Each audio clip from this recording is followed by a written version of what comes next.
लेकिन एक सरजमीन ऐसी है जिसको लोग दिली लगाव के साथ, मोहब्बत के साथ, जज्बात के साथ उसको देखते हैं और सुनते हैं। एक ऐसा मुल्क जिसकी बात मैं कर रही हूँ जहां के लोग मिट्टी उठाकर लेकर आते हैं। एक ऐसी पाकिस्तान धरती जहां पर हम उम्रा करने के लिए जाते हैं, जहां पर हम हज करने के लिए जाते हैं। सऊदी अरब के अंदर बुलाकर दुनिया भर की खवातीन को नचाया जा रहा है और वो नंगी होकर नाच रही हैं। चले बेशक नचाएं, आपकी मर्जी है। यानी आले सऊद जो मर्जी करें, शेख अमेरिका के इन्फ्लुएंस में डोनाल्ड ट्रंप के साथ दोस्ती आ रही है इनकी, तो जो मर्जी करें, चले करते रहें। लेकिन पीछे बैकग्राउंड में इन्होंने बकायदा से खाना काबा का अक्स लगाया हुआ है। क्राउन प्रिंस मोहम्मद बिन सलमान इस्लामिज्म को सऊदी अरब के अंदर उन्होंने उसके रिवर्स करना शुरू कर दिया। जो न्यूडिटी डिस्प्ले की गई है वो इवन वॉशिंगटन के अंदर भी जो है वो आपको नहीं मिलती अक्सर। क्योंकि हमारे नबियों और वलियों की सरजमीन है वो। हर मुसलमान जो है वो उस जगह को एक कदर की निगाह से देखता है। अनफॉर्चुनेटली कुछ हालिया सालों में इस तरह के वाकया पेश आए हैं कि वो एक शेर था ना कि जिस तुम ऐसे मुसलमान हो कि जिसे देखकर शर्माए हनूद, कि जो काफिर हैं, जो हिंदू हैं, वो भी देखकर आपको शर्मा जाए। ज़्यादा बुराइयां हैं ही सऊदीया में। कैसे वो हर तरह का, आप ये देखें कि कोरोना में मसाजिद बंद थी, हज उम्रा उन्होंने बंद कर दिया था, लेकिन शराब खानों का वो इफ्तिताह कर रहे थे। नहीं तब नहीं। फॉर एग्जांपल 4 बीवियों की इजाज़त है तो वो लोग एट अ टाइम 15-15, 20-20 शादियाँ की हुई होती हैं। जो अभी जो कंसर्ट हुआ उसमें जो स्टेज पे मॉडल बनाया गया वो खाना काबा का बनाया गया। मतलब खाना काबा जिसकी तरफ मुंह करके ये नमाज पढ़ते हैं उसका मॉडल बना के डांस हुए। अजीज दोस्तों, खाना काबा अरब्स का, सऊदी अरब के अरब्स का सबसे बड़ा कमाई का जरिया है इस्लाम आने से पहले से। अगर क्राउन प्रिंस मोहम्मद बिन सलमान ने जो इस्लामिज्म की, जो अल्ट्रा इस्लामिज्म थी, उसे अपने पॉलिटिकल अथॉरिटेरियनिज्म से डिलिंक कर दिया है, तो पाकिस्तान के जो मुल्ला है रागिब नईमी साहब की तरह के, इनको भी क्या मजीद फंडिंग उधर से इसी तरह से होती रहेगी? यानी खाना काबा का अक्स लगाकर आगे सामने खवातीन को ये नचा रहे हैं। ये गैर मामूली है और ये खौफनाक है। ये शो करता है, यानी बगैर खाना काबा की या इस तरह की कोई तौहीन की बगैर भी तो ये नचा सकते थे, ये नचा रहे थे। सऊदी अरेबिया ने उनका कॉन्सर्ट कराया जिसमें वो आई हैव टू से बिकनी में है वो, और शेख बैठ के डांस कर रहे हैं, गाने चल रहे हैं, म्यूजिक चल रही है, और आप क्या कह रहे हैं वीपीएन हराम है? ये क्या हो रहा है? कंसल्ट करा गया सऊदी अरेबिया में और चीखे मार रहे हैं पाकिस्तानी पागल हो चुके हैं और सऊदी अरब वालों को सिखा रहे हैं कि इस्लाम क्या होता है। मतलब जहां से इस्लाम आया उन्हीं को पाकिस्तानी सिखाने लग रहे हैं कि इस्लाम भैया ये है। मतलब तुम गलत राह पे जा रहे हो। पाकिस्तानी बता रहे हैं सऊदी अरब वालों को। सऊदी अरेबिया के रियाद शहर में कंसर्ट कराया गया जेनिफर लोपेज का, जिसमें जेनिफर लोपेज जो है वो बिकनी पैर के नाच रही है और उसके साथ में भाई शेख भी नाच रहे हैं। मतलब दबा के शेखों ने मौज काटी है। तो सबको देखकर भाई पाकिस्तानियों को मिर्ची लग रही है, क्योंकि पाकिस्तानी खुद तो दुनिया से बहुत पीछे जा चुके हैं। दुनिया से कम 2,500-3 हजार साल पीछे हैं पाकिस्तानी, और सोच रहे हैं जो सऊदी अरेबिया आगे बढ़ रहा है, मतलब वो तरक्की करना चाह रहा है, तो वो भी पाकिस्तानियों के चक्कर में तरक्की ना करे और कट्टर देश बन के रह जाए और अपना हाल सीरिया और इराक के जैसा करवा ले। मतलब पाकिस्तानी ये चाहते हैं सऊदी अरेबिया को लेके। जब तो सऊदी अरेबिया में जो कंसर्ट हुआ है इसे लेकर भैया सबसे ज्यादा चीखे दुनिया के अंदर पाकिस्तानी मार रहे हैं, और सऊदी अरेबिया के जो क्राउन प्रिंस है MBS, उसको भैया गालियां दे रहे हैं कि इसने सऊदी अरेबिया को जो है बर्बाद कर दिया है, सऊदी अरेबिया को इस्लाम से दूर लेके जा रहा है। अब इन पाकिस्तानियों को कोई समझाओ कि भैया सऊदी अरेबिया समझ चुका है कि तेल से जिंदगी नहीं चलने वाली है, कुछ टाइम बाद में तेल खत्म हो जाएगा। तेल की तो जरूरत ही नहीं पड़ेगी, क्योंकि तेल से क्या होता है, पोल्यूशन होता है, इसलिए तेल की कुछ टाइम बाद में जरूरत नहीं पड़ेगी। और दुनिया इलेक्ट्रिसिटी पे काम कर रही है, इलेक्ट्रिक वाहन आ चुके हैं ऑलरेडी। तो सऊदी अरेबिया ये बात समझ चुका है और उसको पता है कि अगर इसी चक्कर में रहेगा, कट्टर बना रहेगा, तो एक ना एक दिन बाकी इस्लामिक देशों की तरह बर्बाद हो जाएगा।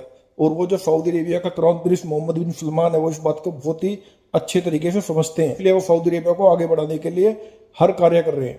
तुम्हारी तरह नहीं हो रहा है जैसे तुम्हारे देश में भी VPN को हराम कह दिया है। मतलब पाकिस्तान में एक मौलाना ने VPN को हराम कह दिया, कहा कि भैया जो भी VPN यूज करता है ये एक हराम काम है और VPN को जो है पाकिस्तान में बैन कर देना चाहिए, क्योंकि VPN लगाकर जो पाकिस्तानी आदमी है वो गलत चीजें देखते हैं। अब गलत चीजों से आप समझ सकते हो कि भैया पाकिस्तानी क्या देखते हैं, किस चीज में इंटरेस्टेड है। मतलब पाकिस्तानी फोन में देखने में इंटरेस्टेड है, पर जो सऊदी अरेबिया में लाइव चल रहा है उसे देखने में भैया बिल्कुल इंटरेस्टेड नहीं है और उसको हराम कह रहे हैं। आपको पता है कि पूरी दुनिया के अंदर इस वक्त जो मुसलमान रहते हैं, चाहे उनका ताल्लुक अमेरिका से हो, चाहे उनका ताल्लुक जो है वो पाकिस्तान से हो, या दुनिया के किसी अरब कंट्री से हो, इवन के कितनी बड़ी तादाद तो मुसलमानों की जो है वो भारत से है, मगर हर एक मुल्क का कुछ ना कुछ रंग तो उन लोगों के ऊपर चढ़ता है। लोग उसको किसी ना किसी हद तक एक्सेप्ट करते हैं। लेकिन एक सरजमीन ऐसी है जिसको लोग दिली लगाव के साथ, मोहब्बत के साथ, जज्बात के साथ उसको देखते हैं और सुनते हैं। एक ऐसा मुल्क जिसकी बात मैं कर रही हूँ जहाँ के लोग मिट्टी उठाकर लेकर आते हैं। एक ऐसी पाकिज़ा धरती जहाँ पर हम उम्रा करने के लिए जाते हैं, जहाँ पर हम हज करने के लिए जाते हैं, क्योंकि हमारे नबियों और वलियों की सरजमीन है वो। लेकिन अनफॉर्चुनेटली वो ज़मीन जो एक पाक सरजमीन है, जहाँ पर आपको पता है कि मुकम्मल तौर पे शरीयत का निज़ाम जो है वो नाफिज है। हर मुसलमान जो है वो उस जगह को एक कदर की निगाह से देखता है। अनफॉर्चुनेटली कुछ हालिया सालों में इस तरह के वाकयात पेश आए हैं कि वो एक शेर था ना कि जिस तुम ऐसे मुसलमान हो कि जिसे देखकर शर्माए हनूद, कि जो काफिर हैं, जो हिंदू हैं, वो भी देखकर आपको शर्मा जाए। तो कुछ इस तरह के हालात वाकयात पेश आए हैं सऊदीया की सरजमीन पे कि यकीन करें कि मुझसे तो अल्फाज नहीं दोहराए जा रहे। मैं इतनी इमोशनल हुई हुई हूँ क्योंकि हमारे मजहब का मसला है, हमारे दीन का मामला है। और आपको पता है कि पूरी दुनिया में इस वक्त बेहयाई इस वक्त फुल अरूज पे है।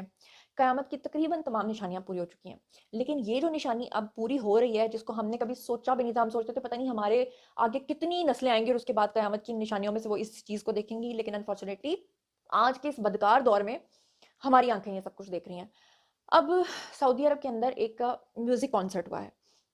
उस म्यूज़िक कॉन्सर्ट के अंदर आपको पता है कि बहुत सारे सिंगर्स ने परफॉर्मेंस की है और दिल इतना दुख रहा है कि मुझे समझ नहीं आ रहा कि मैंने आपको कैसे ये पूरा मंजर जो है वो बयान करना है कि वो जो हॉलीवुड से सिंगर्स को बुलाया गया है, जिन्होंने वहाँ पर नंगी टांगों के साथ डांस किया।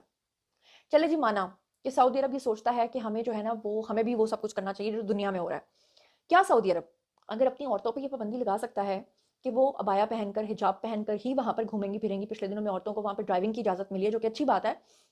तो क्या सऊदी अरब की गवर्नमेंट ये इजाज़त पाबंदी नहीं लगा सकती थी कि जो बाहर के ममालिक के लोग यहाँ पर कॉन्सर्ट के लिए आएंगे वो यहाँ पर नीम उरियाँ होकर नहीं आएंगे? लेकिन अनफॉर्चुनेटली जितने भी वहाँ से फनकार आए, उन्होंने एक से बढ़कर एक बेहुदा लिबास पहने हुए थे। नीम उरियाँ उनकी हालतें थीं। लेकिन उससे भी ज़्यादा तकलीफ दे बात वो क्या थी? उससे भी ज़्यादा तकलीफ दे बात तो ये थी कि आप ये कह सकते हैं कि ठीक है जी, आपने सऊदी अरब की सरजमीन पे हॉलीवुड के सिंगर्स को बुलाया और उन्होंने नीम उरियाँ हालत में जो है वो आपके वहाँ पर परफॉर्म किया। लेकिन जिस बात पे दिल टूटा और दिल कई टुकड़े हो गया, समझ नहीं आ रहा था कि वाकई ये ऐसा सऊदी अरब की सरजमीन पे हुआ है। तो जनाब आप देखें कि वहाँ पे खाना काबा का पूरा मॉडल बनाया गया, उसके सामने वो बुत लगाए गए, बाकायदा तौर पे 3D लाइट्स उसके ऊपर फेंक कर पूरे सऊदी अरब को ये बताया गया कि ये है आपका खाना काबा, और उसके सामने वो नंगी आंटियां और बाजियां जो है ना वो डांस कर रही थी। सऊदी अरब के अंदर बुलाकर दुनिया भर की खवातीन को नचाया जा रहा है और वो नंगी होकर नाच रही हैं। चले बेशक नचाएं, आपकी मर्जी है। यानी आले सऊद जो मर्जी करें, शेख अमेरिका के इन्फ्लुएंस में डोनाल्ड ट्रंप के साथ दोस्ती आ रही है इनकी, तो जो मर्जी करें चले करते रहें। लेकिन पीछे बैकग्राउंड में इन्होंने बाकायदा से खाना काबा का एक्स लगाया हुआ है। यानी खाना काबा का एक्स लगाकर आगे सामने खवातीन को ये नचा रहे हैं। ये गैर मामूली है और ये खौफनाक है। ये शो करता है यानी गैर खाना काबा की या इस तरह की कोई तौहीन की गैर भी तो ये नचा सकते थे, ये नचा रहे थे। लेकिन ये पैगाम है, ये बहुत बड़ा हमला है और ये बड़ा खौफनाक किस्म की एक बारीक वारदात डाली जा रही है। और ये जो मुकद्दस मकामात हैं उनके ऊपर, उनकी हुर्मत के ऊपर, उनकी इज्जत के ऊपर ये डाली जा रही है। ये काबिल कबूल नहीं हो सकती। ये पूरी मुस्लिम उम्मा को इसके ऊपर रद्द-ए-अमल देना चाहिए, एक स्टेटमेंट आनी चाहिए, इस चीज को कंडेम करना चाहिए, आइसोलेट करना चाहिए ये आले सऊद को, सऊदी अरब को। और ये काबिल कबूल नहीं हो सकता, किसी भी तौर पर नहीं हो सकता। पाकिस्तान के अंदर जो मजारी बैठे हुए हैं जो कह रहे थे कि इमरान खान ने खाना काबा वाली घड़ी बेच दी और एक जाकर वो चूम रहा था, घड़ियों को जाकर चूम रहा था, वो जनाब किधर हैं? किधर है पाकिस्तान के अंदर मुजाहिरे, एहतजाज इसके ऊपर खड़े होने वाले? नहीं तो टेलीविजन पर आकर ये बहरूपिए इमरान खान ने खाना काबा का उसके ऊपर बनी हुई थी, शक्ल बनी हुई थी, तस्वीर बनी हुई थी, वो घड़ी बेच दी है, या तो उसके ऊपर पाकिस्तान में दौरे पड़ना शुरू हो गए थे। लेकिन आज बिल्कुल खामोश है। पाकिस्तान की जो इस्लामी नज़रियाती काउंसिल है, जो VPN के ऊपर दे रही है फतवा के नाम, ये बुराई की तरफ लेकर जाता है। आप जाकर नंगी फिल्में देखते हैं, आप जाकर खवातीन को ताड़ते हैं। तो जनाब आज ये सऊदी अरब के अंदर जो ये सब कुछ हुआ है, क्या इसके ऊपर इस्लामी नज़रियाती काउंसिल पाकिस्तान के अंदर जिन्हें इमरान रियाज खान ठीक कहते हैं ये सरकारी मौलवी हैं, क्या ये सरकारी मौलवी सड़कों पर निकलेंगे? क्या ये सरकारी मौलवी अपने कपड़े फाड़ेंगे? क्या ये सरकारी मौलवी दीवारों के साथ टकरे मारेंगे और यहां से निकल जाएंगे जब इस चीज को, इसकी तौहीन के खिलाफ? क्या ये लोग यहां से जहाज भर भर कर जाएंगे सऊदी अरब के अंदर और वहां पर जाकर एहतजाज करेंगे? ये जुमे के खुतबों में या जुमे की नमाज में क्या इसके ऊपर रोला डालेंगे? क्या ये कंडम करेंगे? क्या ये इसके ऊपर शोर डालेंगे या नहीं डालेंगे? ये अपने आप में एक सवाल है।